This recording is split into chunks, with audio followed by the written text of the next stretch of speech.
10. The twins, Sergeant and Audrey, are 6. And then Eve is 17 months, still in the Huggies. She's the only one. Wow. Yeah, it's a lot. That's okay. Have you ever tried adult diapers? Not yet. They're amazing. You never heard my adult diaper story? No, I haven't.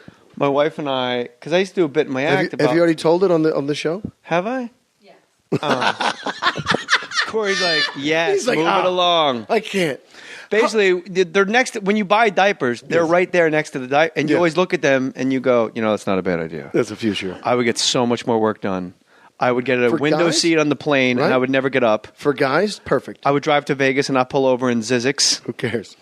And my wife and I tried them. By the way, folks, he hit Zizix only for the people traveling from L.A. to Las Vegas, just so they get recognition laugh. Yeah. Zizix. I was going to say Barstow, but it's in the Sheryl Crow song.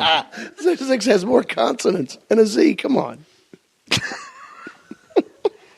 Lee Koechner. So your wife is hotter than all of us. That's true. Well, and she's also better looking than all of us.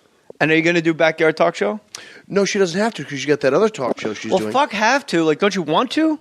No, because she's doing it actually out of our home. It's called the Everyday Family Room. So that's not as fun to me. I understand. She'd pitched it to them. They said, no, we want the family room because it's the website. Corey and I, this is Corey over here. This young lady, yes. We got Andrew on the Wheels of Steel over here. Mm-hmm. Mabel's in the house. It's a big crew. Big crew for David. That's a different kind of dog. That is a Yorkie. That's a Yorkie. Not a Morkie baloney stuff. From work. That's a real Yorkie. I'm not going to hold the dog. She's a real deal. Andrew is presenting the dog to me. No, and so all my dogs are one-hand dogs. You can just hand them over with one hand.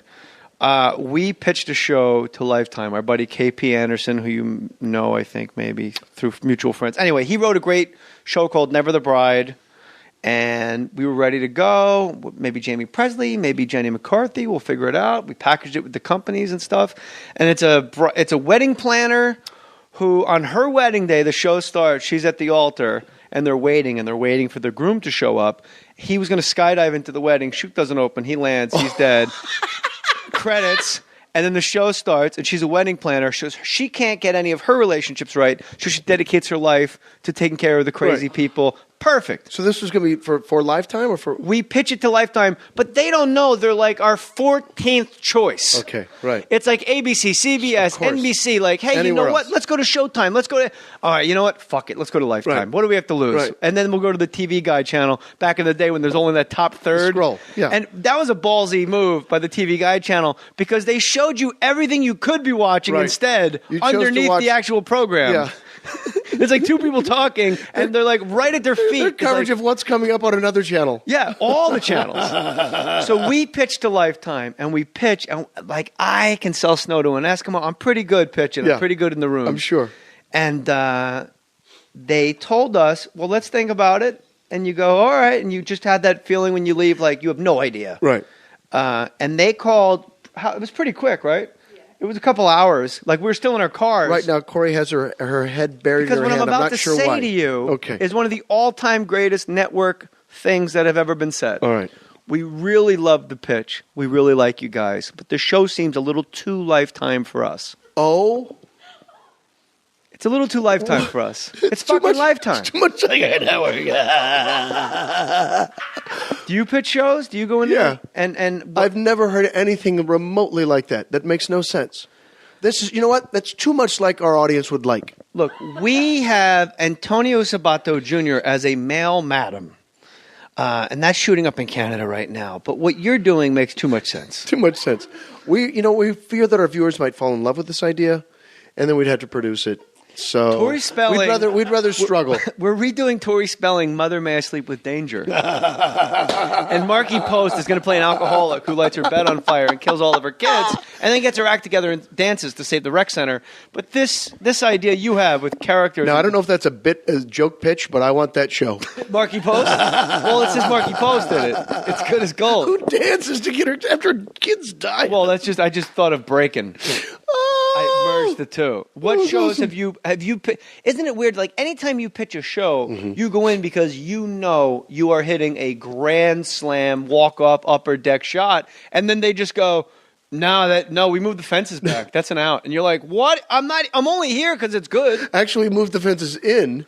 And that was way too far out. You hit it way over the fence. What do you mean? That's hysterical. Well, you know, like in San Francisco when it goes into the bay? Yeah. Yeah? That's like that. Yeah. And we don't want the people in the dinghies. What are you talking about? They're going to kayak too far for that ball. That's way more a better I feel representation. like there might be too much enthusiasm for what you just pitched. So anyway, this show never got made. Let's do Lifetime for us.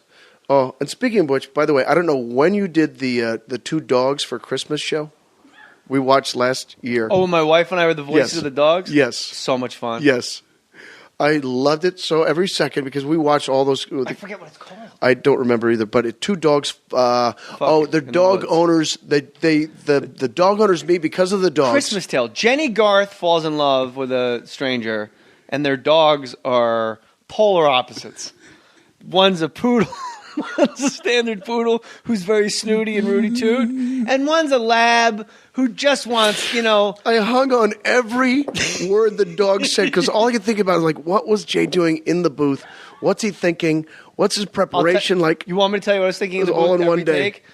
This is the windiest show I've ever witnessed with my eyes. Every shot, the dogs, especially the poodle, it was like when old ABA photos, when the afro is rocking mid-dunk and it just goes all the way back and you see, like the poodle, the big white poodle's hair, it almost like it was a comb over because the wind, like they must have shot this like in Santa Clarita Golf Course in like November. Well, I thought it was Canada, wasn't it?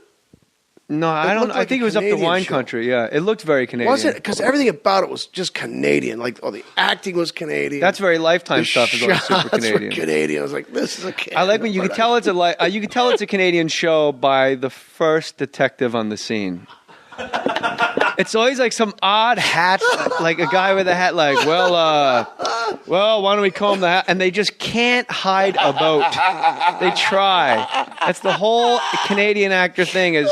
Just hide a boat. You can't do it. Let's see what the neighbors have to say about this. Oh, shit. What have you pitched that didn't go? It didn't go plenty. That didn't go. Let's see. Actually, I pitched a thing with a friend last year or 2 years ago. I don't remember. Which friend? Well, I say Tony Krantz. It's a friend.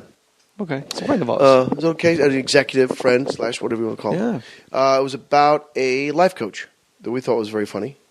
And they bought the script. I wasn't writing it. And so, who's they? Comedy Central. They That's good. ultimately felt like it wasn't Comedy Central enough. That's a little too funny for us. We're going to go in another direction. We're going to have two black guys dress up as women. Those are all tough. Those are all tough decisions. I get it. I mean, that was one of those ones like we didn't have a lead established. It may have been me, but I'm too old for that work anyway. So it was one of those things that just kind of went.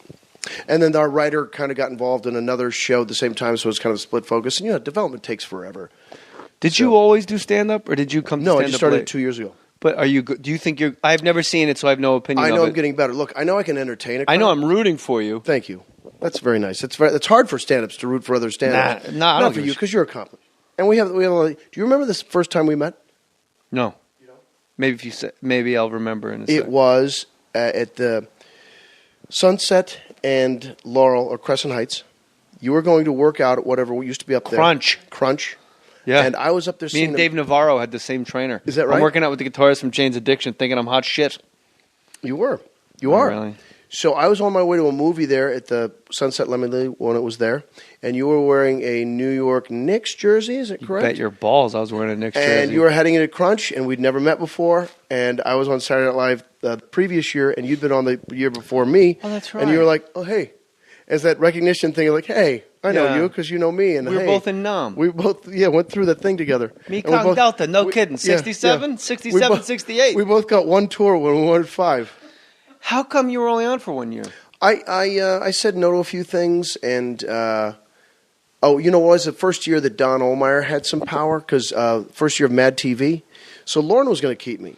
This is the year after 95, I left. 96. You came in with Will Ferrell, Yes. Get Off the Shed. You were the neighbor. Yes. Me, Will, And Daryl Hammond. Yeah. That sketch, by the way, that was the first sketch the first year after I decided, because they keep asking me to extend, and I said, I don't want to go to work for people that can't make up their minds if they want me. Right. And I'm like, you know what? Fuck it. I'm moving on with my life. Oh, so it was your decision. That's nice. Yes. Oh, good. It was my decision to not extend. They could have maybe in the long run said, we're going, we got Finesse Mitchell, who's very funny and a friend of the podcast. So I was like, you know what? Screw it. And I remember Lauren telling us, and if anybody's unhappy, there's the door to being the third lead on a sitcom right there. And I remember when he said it I was going, I could be the third lead on a sitcom right now just because I'm here? That's 3 times the money what I'm making. Yeah, like what am I doing here? Right. And everyone else is looking around like they're getting like a talking to, and like they got taken to the woodshed by Lauren, and I was like, "Fuck, thanks for that nugget, bro." Right on, dude. It's one of those situations where you're like, "What's the downside?" Yeah, like it never dawned on you until somebody says it to you in a completely different way. My friend Marty, you would love Marty, old hippie, lives in upstate New York, and him and his buddies in Queens or Long Island, I think, went to go see Bobo Brazil, the old wrestler. Oh, wow. At like the Coliseum, I don't know, some shithole in Long Island, right? And they wait in line, and they're like 12, 13, and they're uber nerds. Yeah. Like before World of Warcraft. Like this, the only way you could show your geek status was to wait in line for fucking Bobo Brazil to show up to the Nassau Coliseum, right? Right. He shows up, pink Cadillac, 2 white women on each arm, and he's an enormous guy, like Sonny Liston large. He gets out of the car, they ask for his autograph, and he goes, "Stay in school, kids. Stay in school." Walks in, they look at each other and go, "We can leave school?" And they never went. What? They were like, we had no idea we could not go to school until Bobo Brazil went, "Stay in school, kids." Oh, no, so then they didn't. And they were like, "Wow, I didn't know. We can leave school?" Oh, shit. So where are they now? They should have stayed in Marty school. is up in SUNY Delhi. He booked all the comics. That's how we met. I was 19. I got off a bus, and he thought his job was over. I was the first comic he booked. Wow. But I rocked it. I'm sure you did. So you're doing comedy now. I Yes. see you like on the improv schedules and stuff. Right. You must draw very well. You certainly have name recognition. Yeah, I do. I do okay. Yeah. And what are you doing up there? I know. That's what I was like. What's that going to be? I just say whammy for an hour. Whammy! That's the for the listeners. It's super inside. The audition for Anchorman for Brick was Brick was Steve Carell's part. I was Champ Kind. Yeah, Champ Kind, the sports guy. Yeah. That was his catchphrase. Yes. So you go into audition and you just sit across Adam McKay. You sit across from Adam McKay and these guys, and you're like, and in the bottom of the whammy, and they're like, the whole mind f is obviously whammy's the thing, right? It's how you say whammy is going to be how you get this. Is that what you were thinking? Well, yeah, because I auditioned for Brick and Champ on the same day. I think a lot of people. That's hard. They audition for 2 parts. I think. And did you have a cowboy hat on in Anchorman? I do in the movie. I don't think I did not wear one at the audition. Wow. Yeah. They were very nice. Oh yeah. But when I watched Steve Carell, they were so thrilled they were getting the movie made. When I watched Steve Carell's audition on YouTube, I hear Will Ferrell reading his lines off. I didn't get Will Ferrell. It may have been a subsequent edition. Maybe it was a callback. Yeah, maybe it may have been. All right, so your stand-up. Yes. Are you? My stand-up is now more like I've got traditional stand-up. I do characters. I do some family stories. But I change into like a fat suit on stage at one point. No, you don't. Yes, I do. That's awesome. Yes, I do. And then I change into the Gerald character, the naked trucker character, at the end of the show, and do some songs for the end of the show. I do stories. I do characters. I do character stuff. I've always done character pieces throughout town, like 10 minutes at a time. Stuff. As you know, I did the trucker show for years here, so I've always done live forever. I mean, I've done improv forever, and then we had the successful stage show here in town. So, and plus, even then, I would always do other 10-minute character pieces here and there all over town. So it wasn't, like doing stage work is not foreign to me. Cobbling together an hour is a whole different story. And you're well advanced. Like you've been doing it for what? 20 years. 20 and change. I mean, plus you do amazing impressions. I can't do that. Your vocal alacrity is unparalleled. That's not something I can do. I can do characters, right? Or I dig into the character thing a little bit and like find that little world and get out. I can't just go bam, bam, bam, bam, bam. But every stand-up has a different style. Right. So, like, if you were just starting out and someone said, "What's your stand-up like?" What would you say? I still don't know what to say. Right? It's like when you go to do a radio show and I only ask you because you're so new to it. Yeah. You might have said, "I'll tell you exactly what it's like." I don't know. You know what I tell them? It's like a tent show revival. That's good. Because otherwise, what can you say? But when you do characters, I would think Right. that would be the hardest thing. If a character's not working, you got like 4 minutes to go. Right. But I guess you could pull the plug on it. But then you're letting the audience know, yeah, this isn't working. I work things out here in town first, and plus I know it's going to work. Yeah. Plus, Well, that's like half the battle. Yeah. Is knowing, because people ask me like, how come you never do spots in town? It's like, because I don't want to go work stuff out. If I thought of it, it's going to work. I agree with because you. that's why I thought.